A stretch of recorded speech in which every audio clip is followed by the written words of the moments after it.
Devyn Lopez loves to run. Cross country was a savior for Devyn as she worked to overcome a troubling time in her life, something she chronicled recently in a scholarship essay. This was the first time I was really open about this in the essay, and when I was really young, I don't know what age I was, but I was sexually abused by my stepfather. And obviously this was someone I really cared about, that I really loved. He was the only father figure I had. So, kind of growing up with that happening in my home and no one knowing, it was really difficult.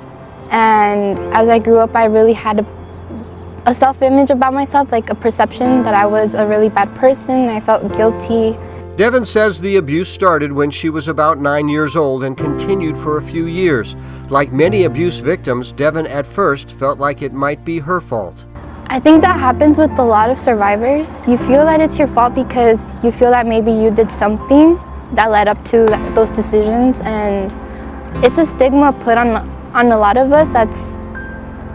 It's a really bad thing because a lot of us feel that it's our fault because we're the girls, we're the ones who probably did something to initiate that, and it's not true because it's somebody else who made that decision for you. You didn't have an option to say no. Eventually, the abuse was discovered, and Devyn was surprised that her family was supportive of her and believed her. I finally told my mom because my mom found out, and it was really difficult. I didn't know what to expect. I didn't know if people would believe me. I had a really rocky relationship with my mother at that time, so it was really difficult to finally be able to say that it happened. But I had family and I had uncles and aunts who they believed me and they supported me through everything. Devyn wrote a letter that was read to the court at her stepfather's trial. The man who had been her father figure was convicted and sentenced to a maximum 50 years in prison.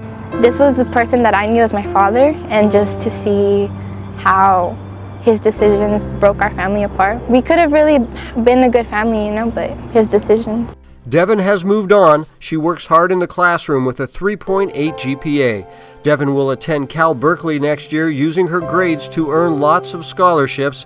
She will be the first person in her family to attend college. Honestly, for me, it just means ending the cycle, and by that I mean my mom obviously didn't have the same opportunities, and I want my brother and my cousins, pretty much anyone who looks like me, feels the way I felt before, that maybe it's really difficult, that they can see me and know that they can do it too, that it's possible.